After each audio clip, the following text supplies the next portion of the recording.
Ahli Parlimen macam Wan Ahmad Faizal Wan Ahmad Kamal dihujani kecaman orang ramai apabila menganggap tuduhan perlibat kepada Perdana Menteri Datuk Seri Anwar Ibrahim sebagai tindakan yang steady. Tuduhan itu dilemparkan Ahli Parlimen Putrajaya Datuk Dr. Razif Muhammad Jidin semalam semasa sesi penggulungan perbahasan usul kajian separuh penggal rancangan Malaysia ke-12. Katanya, steady Putrajaya mengungkapkan fakta kes mahkamah.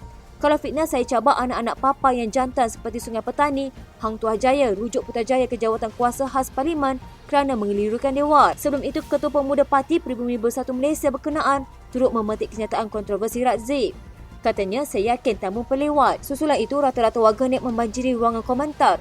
Dalam hantaran itu dengan kecaman termasuk mengingatkan wakil rakyat perikatan tersebut tentang dosa besar melakukan qazaf. Pengguna Facebook Putri berpendapat orang lain nak sebut perkataan itu pun tidak sanggup. Katanya, tetapi Putrajaya dengan penuh kesombongan menjerit di Dewan, saya yakin dan macam siap buat status yang begini. Apa yang anda rasa apabila anda menaik perkataan dan ayat tersebut YB? Tak ada rasa malu, tak ada rasa ihsan, tak ada rasa takut kepada Allah dan rasa berdosa kerana membuat tuduhan qazaf terhadap seorang Muslim yang lain. Selain itu, ramai menyifatkan Razif dan Wan Faizal tidak wajar menggunakan hujah qazaf bagi menyerang Perdana Menteri. Pemimpin Blok Pembangkang juga dinasihatkan mendapatkan tarbiyah daripada Presiden PAS Tan Sri Abdul Hadi Awang mengenai isu qazaf. Antara kencaman warganet, steady atau kau itu bukan steady, itu koyak. Dia buat orang boleh, orang buat dia murah yang macam beruk. Koyak teruk kau ni, siapalah pilih MP macam ini. Jatuh terhina status begini. Berangkatlah korang meminta ampun dari PMX. Aduh, tak takut dosa ke? Moga Allah membuatkan lisan mereka yang qazaf tanpa bukti. Amin. Kesian tengok ustaz-ustaz PAS terpaksa menanggung perangai buruk orang bersatu. Perasaan tengok ustaz sebelah Putrajaya macam masam dan jelak tengok perangai Putrajaya. Nombor 7. Ahli Parlimen Putrajaya Datuk Dr. Razif Jidin menyifatkan sidang Dewan Rakyat sebagai satu hari hitam buat Parlimen Malaysia. Beliau berkata demikian selepas diarah keluar Dewan kerana mengganggu sesi penggulungan perbahasan usul kajian separuh penggal rancangan Malaysia ke-12 bagi Kementerian Kewangan oleh Perdana Menteri Datuk Seri Anwar Ibrahim. Razif juga terbabit dalam petikaman lidah dengan penyokong kerajaan dan enggam dengan arahan oleh Yang di-Pertua Dewan Rakyat Tan Sri Johari Abdul supaya duduk dan memberi peluang kepada Anwar untuk meneruskan sesi penggulungan tanpa diganggu. Katanya, saya mahu rakyat Malaysia tengok kalau kami dalam Dewan sendiri dituduh macam-macam di depan begitu tanpa sebarang bukti dan diminta supaya kenyataan itu ditarik balik pun tak boleh. Kami pun tak dapat keadilan bagaimana untuk rakyat. Permintaan saya tidak susah, cuma minta Ahli Parlimen Tambun menarik balik kenyataan itu sahaja kerana melibatkan tuduhan kepada saya. Ini perkara yang sangat straightforward, itu sahaja. Kenapa nak pertahankan benda yang tidak betul? Kenapa nak pusing-pusing jawapan? Hamzah berkata perbuatan Anwar dalam memusingkan kenyataan sebelum ini menunjukkan sesuatu pembohongan berlaku di dalam Dewan. Katanya, jadi saya bangun dan kata kalau keputusan itu dibuat oleh speaker adalah sesuatu yang tidak adil kepada salah seorang ahli Parlimen Pembangkang, maka tiada guna untuk kita duduk Dewan kerana mengakui bahawa yang pembohong itu benar. Nombor 6. Lim Kit Siang berpandangan peranan Dr. Mahathir Mohamad kini sebagai penasihat tidak rasmi untuk 4 negeri yang ditadbir PN tidak selari dengan kritikannya terhadap Presiden PAS Abdul Hadi Awang sebelum ini. Tokoh veteran DAP itu membangkitkan buku Mahathir bertajuk Capturing Home, The Struggle Continue for the New Malaysia yang diterbitkan selepas peruntuhan pentadbiran Pakatan Harapan pimpinannya yang mengandungi sejumlah kritikan terhadap pandangan Hadi. Antaranya, Lim berkata dia diingatkan kembali berkenaan pandangan Mahathir berkenaan apa yang disebut sebagai amanat Hadi pada 1981 yang mengkafirkan UMNO sebagai bertanggungjawab memecah belahkan orang Melayu Islam di Malaysia. Katanya sekarang Mahathir menjilat ludahnya sendiri dengan menjadi penasihat tidak rasmi kepada 4 negeri PAS. Walaupun PAS di bawah Hadi sedang melakukan apa yang dicuba buat sebelum ini, iaitu mengacam DAP sebagai anti-Melayu, anti-Islam, anti-Raja dan menyebarkan Islamofobia tanpa sebarang bukti. Lim juga memetik petikan dalam buku Mahathir itu yang menyentuh amanat Hadi yang menurutnya sekian lama menjadi panduan ahli dan penyokong PAS.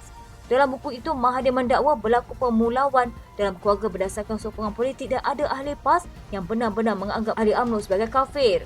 Katanya, jika sebelum ini tiada perpecahan agama dalam kalangan Melayu Islam, kini ia ada dan jurang itu dalam bukan berpunca daripada ajaran Islam tetapi politik. Pada Khamis lalu, Menteri Besar Terengganu Ahmad Samsuri Mokhtar mengumumkan Kedah, Kelantan, Terengganu dan Perlis dalam proses membentuk kumpulan 4 negeri dengan Mahathir dilantik sebagai penasihat tidak rasmi. Nombor 5. Tuan Dr. Mahathir Mohamad menolak dakwaan bahawa Zahid Hamidi didakwa atas tuduhan rasuah selepas Presiden UMNO itu enggan memenuhi tuntutannya untuk membubarkan parti. Bekas Perdana Menteri itu mempersoalkan sikap berdiam diri anggota jemaah menterinya ketika itu dan pemimpin Pakatan Harapan termasuk pengurusi gabungan tersebut Anwar Ibrahim selepas Zahid didakwa. Katanya, jika saya telah salah guna kuasa, kenapa tidak seorang pun menteri-menteri kabinet atau pemimpin-pemimpin parti Pakatan Harapan termasuk Anwar mempersoal Zahid dihadapkan ke mahkamah.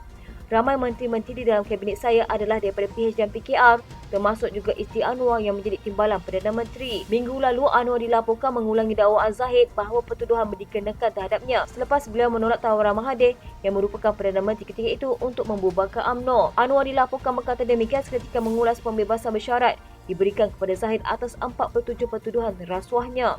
Mahathir berkata ia agak lucu jika menterinya daripada PH takut untuk membangkitkan isu berkenaan pada masa itu kerana mereka sangat lantang ketika menyerahkan jawatan Perdana Menteri kepada Anwar. Katanya mungkin mereka lupa semua mereka menyokong proses undang-undang yang dilakukan terhadap Zahid dan bekas Perdana Menteri Najib Razak kerana itu adalah mengikut rule of law serta bukti kerajaan PH ketika itu berjuang melawan rasuah. Mahathir sekali lagi mengakui beliau meminta Zahid membubarkan UMNO kerana percaya Presiden Parti itu menggunakan ia sebagai alat tawar-menawar untuk mengelak daripada diheret ke mahkamah. Nombor 4. Tuan Dr. Mahathir Mohamad memberi taklimat kepada pemimpin kerajaan Kedah mengenai rancangan pembangunan ekonominya di bawah State Government 4 atau SG4 lebih 2 jam di kediaman rasmi Menteri Besar Kedah di Seri Mentalun, Alustar pada Rabu. Minggu lalu, Menteri Besar Terengganu Ahmad Samsuri Mokhtar dilaporkan berkata, 4 negeri pimpinan Perikatan Nasional bersetuju mewujudkan kerjasama dikenali SG4 dengan Mahathir dilantik penasihat ekonominya. Pengerusi Sekretariat Proklamasi Orang Melayu, Khairuddin Abu Hassan berkata, pelbagai rancangan membangunkan ekonomi Kedah dibincangkan dalam mesyuarat itu,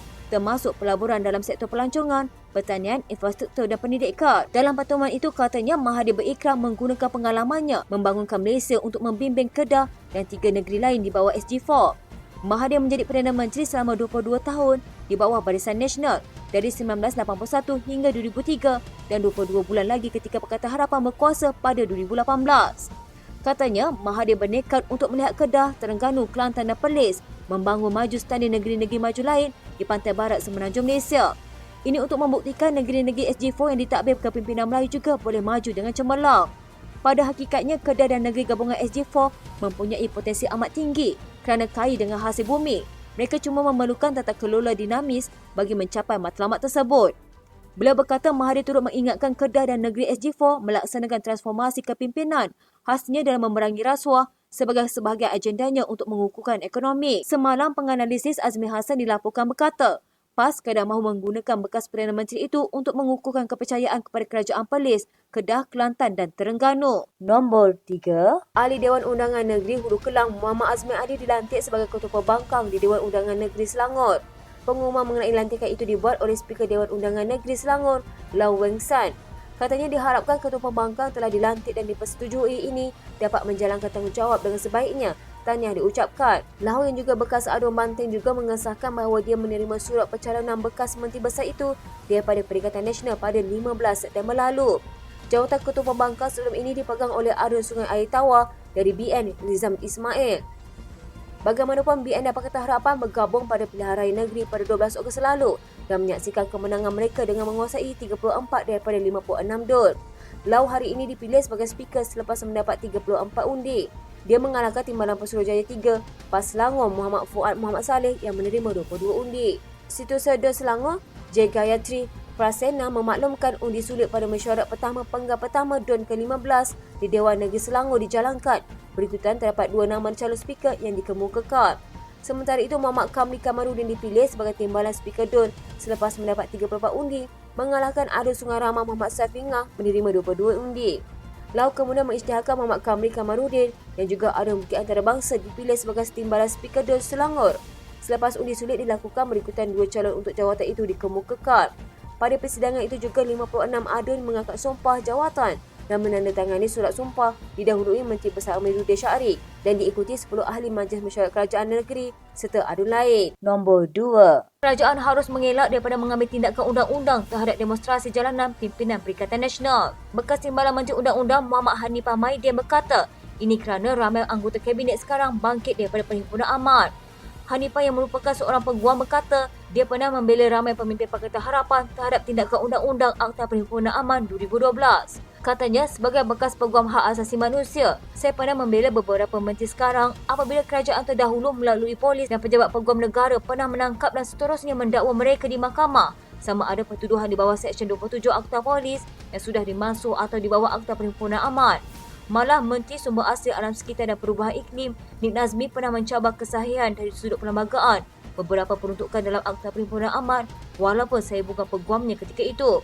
Saya juga melalui Muhammad Sabu dan dua yang lain sebagai bekas anak guam saya turut mencabar Akta Perhimpunan Aman dari sudut perlembagaan ketika ia masih rang undang-undang sebelum menjadi undang-undang lagi. Kami memfailkan semakan kehakiman dan meminta mahkamah antara lain mengeluarkan pelepasan pengisytiharan dan oleh kuasa atau waran apel. Dalam pengetahuan umum, saya pernah mewakili misalnya Menteri Mat Sabu dalam banyak kes yang melibatkan kesalahan perhimpunan haram. Bekas ahli Parlimen Sepang itu berkata bahawa adalah memalukan dan mengaibkan bagi kerajaan untuk membenarkan polis terus menggunakan isu permit sebagai alasan untuk mengharamkan perhimpunan aman. Terdahulu pada Isnin, Timbalan Ketua Polis Negara Ayub Hamid dilaporkan memberi amaran tindakan tegas terhadap penganjur dan peserta perhimpunan memaklumkan tiada permohonan permit diterima pihak berkuasa.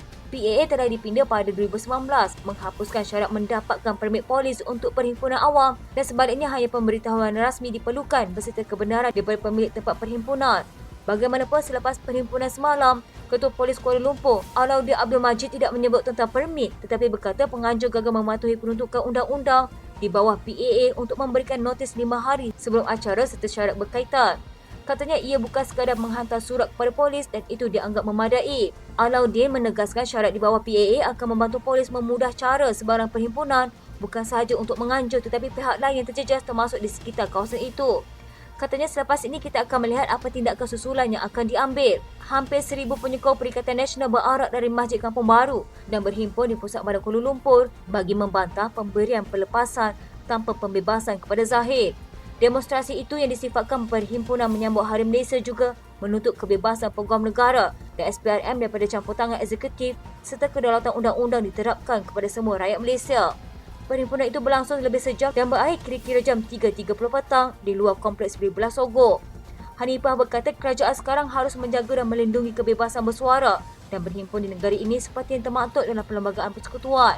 Jelasnya polis memang mempunyai kewajipan menjamin mengekalkan keamanan dan ketenteraman awam tetapi tidak sampai menghalang perhimpunan aman. Katanya jika tidak, semua jaminan perlembagaan yang termaktub dalam perkara 10 Perlembagaan Persekutuan mengenai kebebasan bersuara, malah kewujudan Suhakam hanya menjadi sandiwara dan kepura-puraan. Nombor 1. Tidakkah melantik Tun Dr. Mahathir Mohamad sebagai penasihat 4 negeri di Tadbir Perikatan Nasional bukannya tidak menghormati kerajaan persekutuan. Sehubungan itu, Menteri Besar Terengganu Datuk Seri Dr. Ahmad Samsuri Mokhtar mengakui tidak faham dengan setengah pihak yang menganggap tindakan itu membawa mesej tidak baik. Katanya, saya tidak faham kerana apa yang kita laksanakan mencari jalan sebanyak mungkin dengan pelbagai cara untuk meningkatkan tahap ekonomi untuk 4 negeri yang ditadbir PM. Apa juga usaha yang kita buat, adakah ini dikira tidak menghormati kerajaan persekutuan?